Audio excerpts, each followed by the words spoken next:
Hey guys, how you doing? Assalamu alaikum, I should say, because this video is a little bit to do with the Islamic faith actually, because I had a question on YouTube. I won't say who it was from, but the question was, is it okay for we Muslims to become car enthusiasts?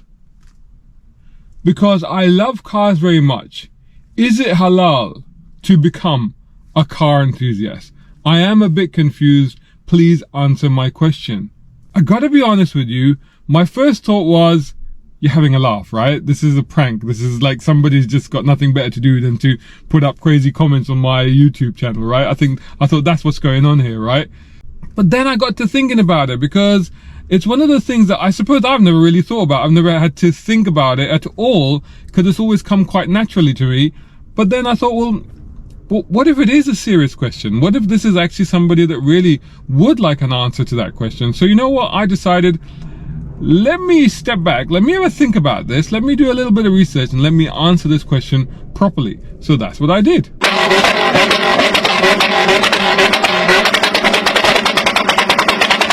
So the very first thing that's got to be pointed out here is that a lot of people, are widely held view, if you like, of Islam is that it's extremely stern, it's restrictive, and it's very limiting.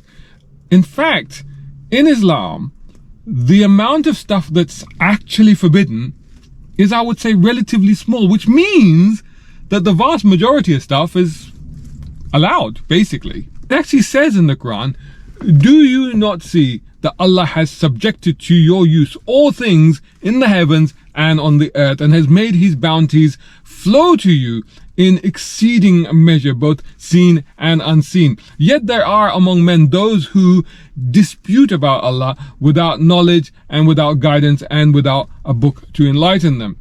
Now that verse, which I think is from Surah 31, basically talks about the principle that all that God has created and the benefits therein are permissible to humanity, with exceptions.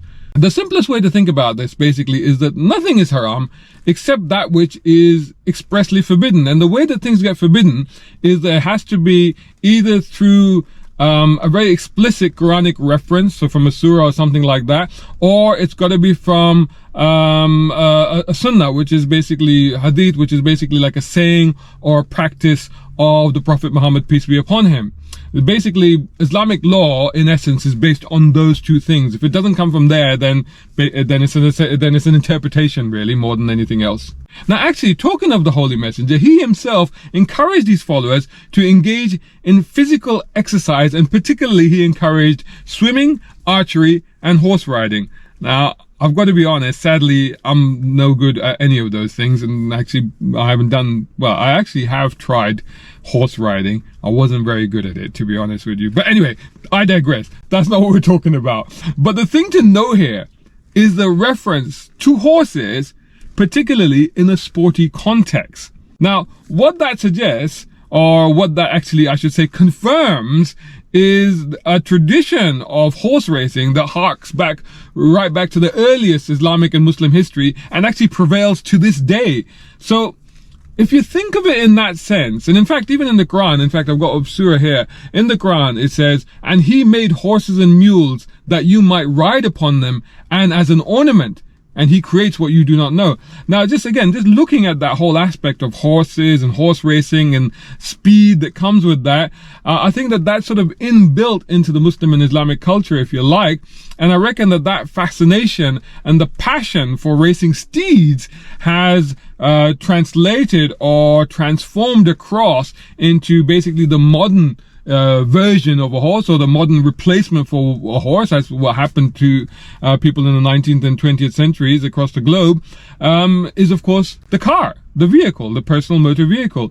And thereby it follows that our passion and interests have kind of transferred from the horse to the vehicle, and we've seen that extensively across the Middle East and Islamic countries, but also South Asia and other places that I've recently been covering. So I think that it follows very naturally. So on the basis of all of that, I would have to indeed say that it is in fact permissible, or halal as the original questioner asked, to be a Muslim and a car enthusiast. And as it turned out, because I've had a bit of back and forth with that individual now. It was, in fact, a genuine concern and a real question. So I'm so glad that I did, in fact, take it seriously. And of course, it led to the idea that maybe I should do this as a video because perhaps other people also have this concern or this doubt or this question in their minds. So rest assured, there is absolutely no issue with being a car enthusiast and a Muslim, which comes as a giant relief to me because I've been both things all of my life.